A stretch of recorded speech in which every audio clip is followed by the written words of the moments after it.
Depending on people's speed, okay, what we're going to see is that there's going to be between 7 and 15 yards difference between clubs. Okay? There may be some that tweak a little bit farther with the club head speed, but there's not a whole, it's going to run pretty close to that 7 to 15 yards depending on club head speed.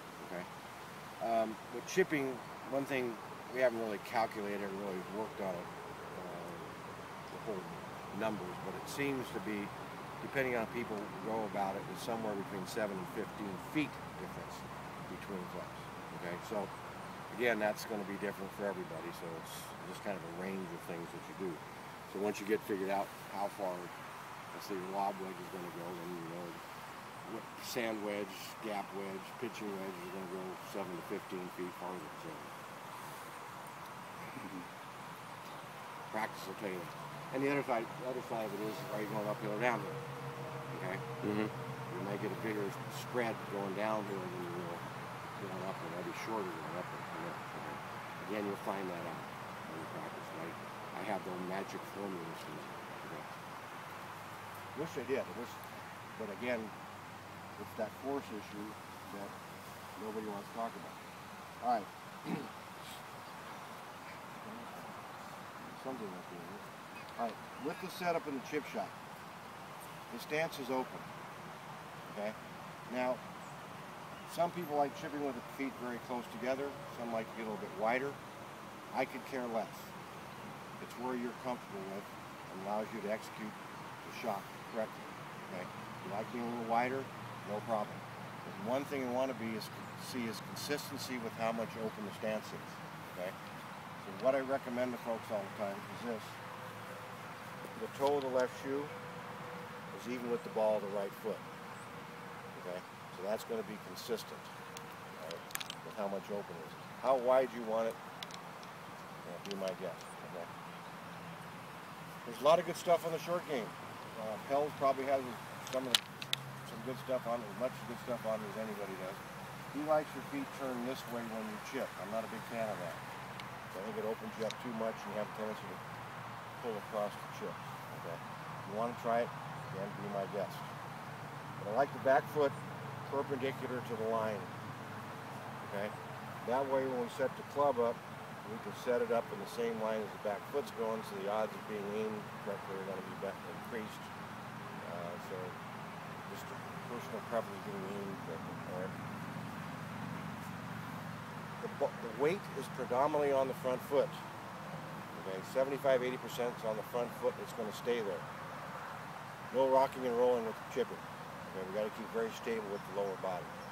Okay, ball position is directly in front of the right foot.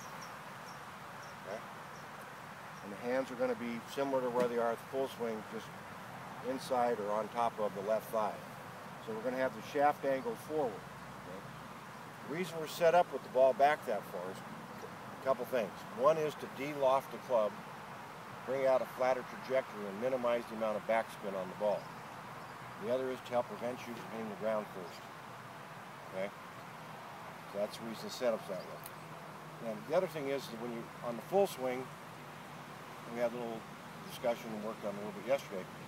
When we finish our full swing, we want all of our weight on our front foot, correct? Okay, we want to be facing the target as we do that. Well, basically what we're doing here is putting your body kind of in an impact position where the hips are open, the weight's transferred forward. Okay, so you're already there.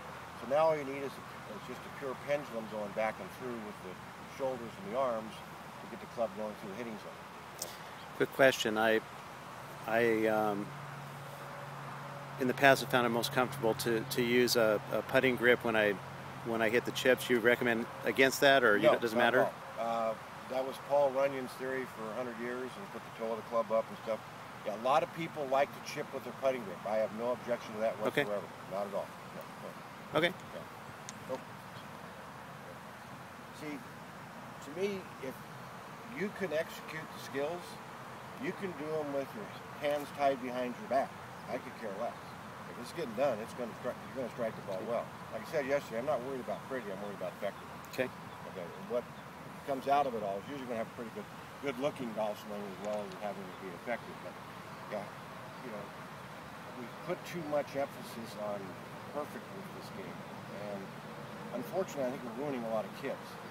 I really do. I think we've got these kids with their physical makeup. We're plugging them into a computer with this range of motion and the arm length and leg length and all this stuff, and we're trying to say, okay, this is what you've got to do with your body, okay, to get the club to work perfectly. I think it's ludicrous, because that isn't what swings the club. A computer is swinging the club. This is what swings the club. And how this thing reacts to it all is how this is all going to work. You can try to get as close to get that computer-generated model all you want to.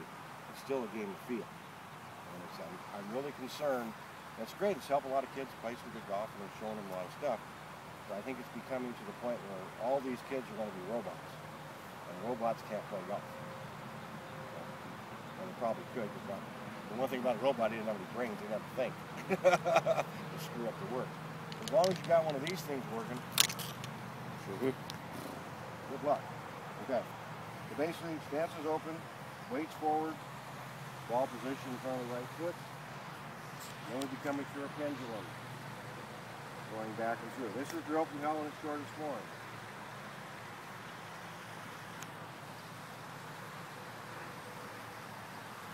Pitching and chipping. We're going to be doing a little chipping this morning, okay? The two terms are used synonymously, and they're different shots. Chipping, which we're going to be doing here this morning, starting off with, and we're going to pitching a little bit later. But chipping is no hinge, okay? Just similar to what we prefer doing in putting. Take all the hinge out of putting. It becomes a pure pendulum stroke, okay?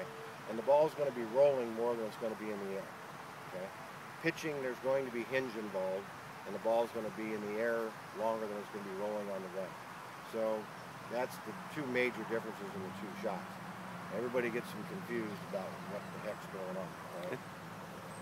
And it drives me crazy when I hear, well, he's going to have a nice little pitch here. And he's standing this far off the green, he's got a 7-iron in his hand, he's going to run it on the green. He ain't pitching nothing.